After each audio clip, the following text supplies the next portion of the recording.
Okay guys, we have got to get these sweet potatoes chopped up in littler pieces. That's why we don't really like big old sweet potatoes, because it's so hard on your wrist and your hands. Mr. Al, a gentleman a couple of years ago, showed me how to make this cutter. He had one at his house mounted permanently in his back porch. And now the old machete I got is not as good as he had. It's just an old one I had, but the principle is still the same. It just lays them right open there. And we're just gonna, there is literally no effort to it whatsoever. And we're gonna just leave them in quarters, because we can peel them the rest of the way. It's just that when they're big like this, they're like an old giant turnip root. You can't really do much with it. It's hard on the wrist and the hands. You don't realize that kind of stuff until you get older.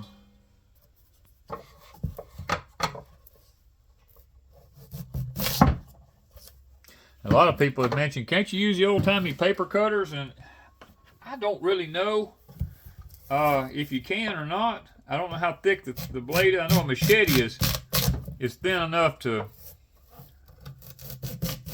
just slice them.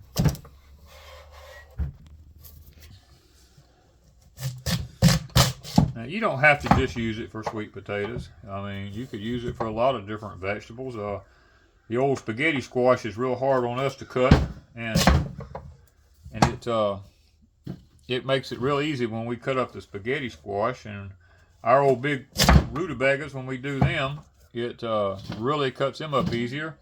Or when you get through actually peeling them and cutting them up and everything, you could bring them out and say, hey, you know, I want to cut these into I want to cut them into fries.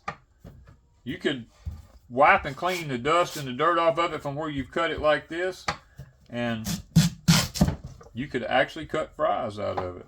I mean,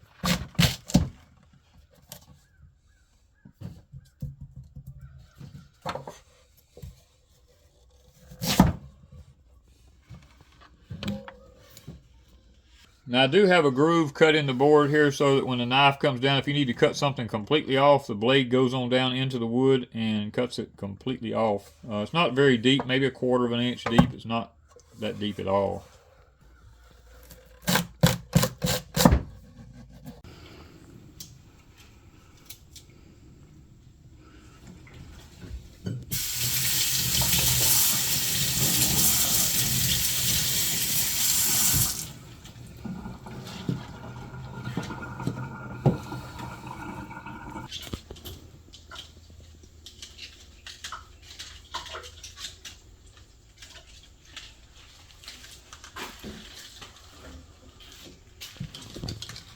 Might be too many for this, I don't know.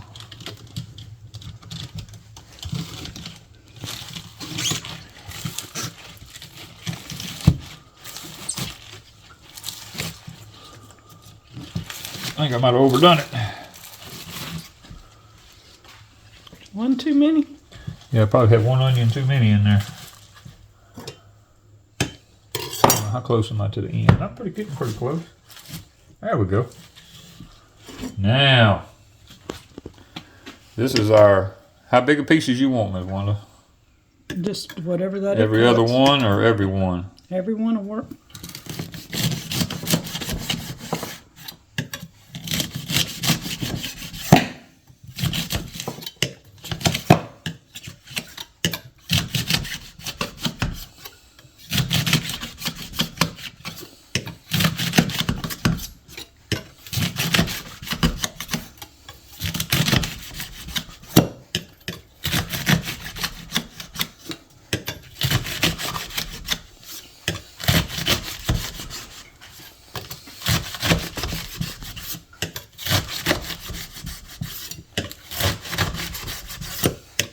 All right, we've got them cut.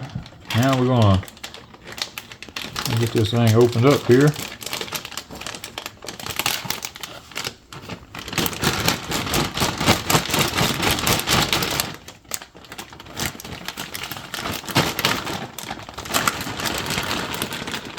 Whoo, boy, that's some strong onions there. Ooh,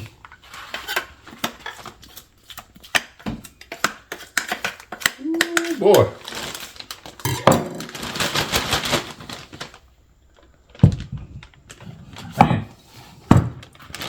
Whole bag of chopped up onions right there. Okay, to make this, I took my table saw and I cut a flat board, not quite half of the diameter of this 3-inch. This is 3-inch Schedule 40 PVC.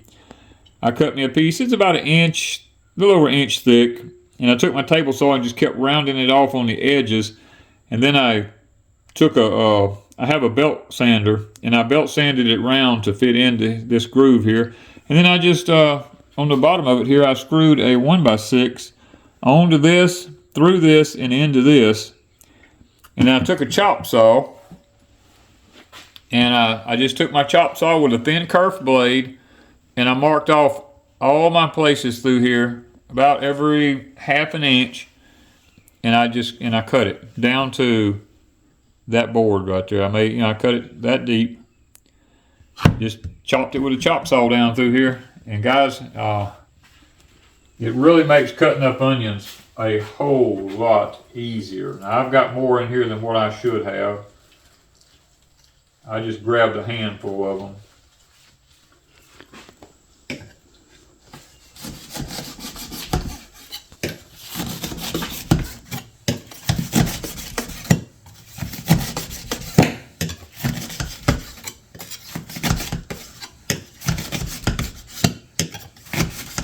You don't just have to use it for onions. You could slice a whole bunch of stuff. Celery could be used for that.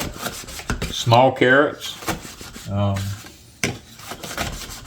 It's just a whole array of different things you could use this for.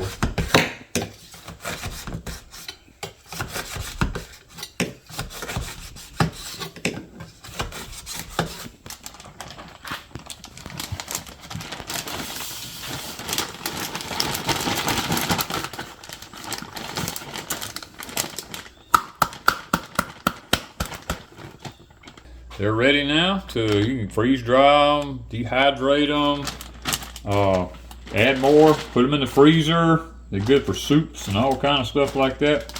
Already chopped up. I mean, there ain't nothing to it, guys. That's just how simple it is. Okay, guys, so this is the DIY cutters that we have. The onion slicer and the potato slicer. Easy homemade tools that you can make yourself. And it makes stuff like this go a whole lot faster for you. A lot more safer, because lots of people's got their hands up there trying to cut, and you could cut your finger or something like that. This is very, very simple. You can use instead of using a Pampered Chef knife, a fish fillet knife would have worked a whole lot better on cutting up the onions. But we just grabbed what we had handy. I didn't want to go out to the barn. But hey, go check them out. Make yourself one and be able to process your own vegetables and stuff yourself, guys. It's so much easier than buying them chopped up in the store already. Thank you, guys, from Deep South Homestead.